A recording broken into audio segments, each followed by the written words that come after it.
So today we have David and Cheryl Amerson, and I just want to say thank you guys for joining us to share your PRBC story. And so what is your most fond memory of PRBC? Well, our most fond memory, we talked about this together. Actually, we were married here in the chapel back in June of 1987. So that would definitely be the most, both the correct and most fondest memory. When you walk into the chapel, it has a beautiful window with a cross. Mm-hmm. And we got married when the sun was setting. And so we got married under the cross. Brother Jones married us. Is that right? Mm-hmm. Jessica Hayes was our wedding coordinator too. There you go. Well, that leads right into the next question. Yes. As you reflect on your life at PRBC, who's someone that made an impact? That's a long list. That's a long. We've been here with Cheryl her whole life, and me most of my adult life. So it's a long list.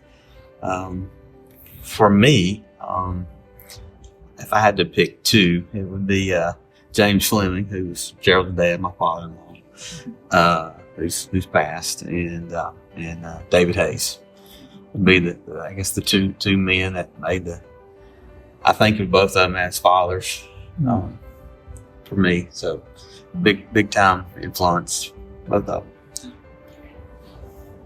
Growing up here, my list is very long. I think about in the youth, Wayne and Linda Sexton.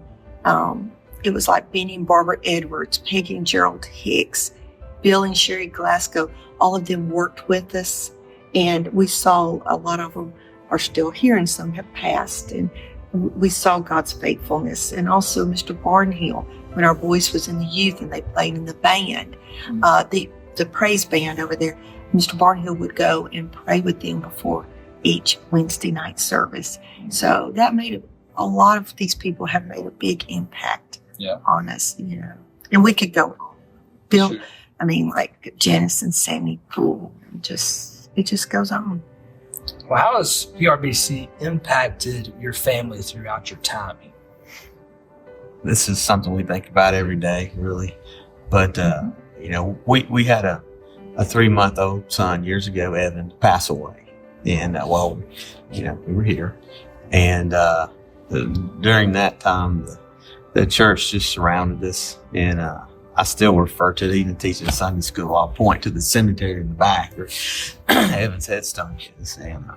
But we think about the time where God's people rallied around us and supported us and made food for us and calls and letters, and just in that time of need years ago, and then still today. But for us years ago, his people stepped up.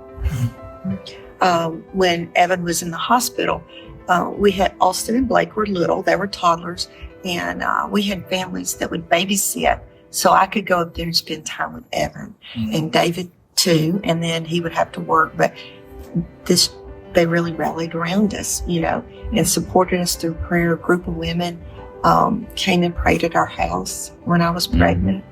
Just through the whole time, we saw God use his people to minister to us and get us through that hard time.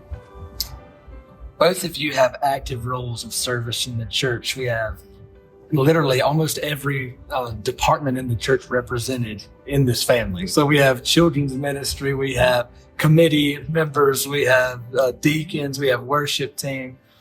You guys mean so much to Pleasant Ridge, and I hope you know that.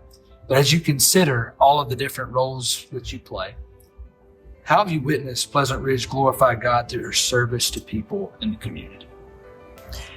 First of all, through the years, I've seen Pleasant Ridge really step up.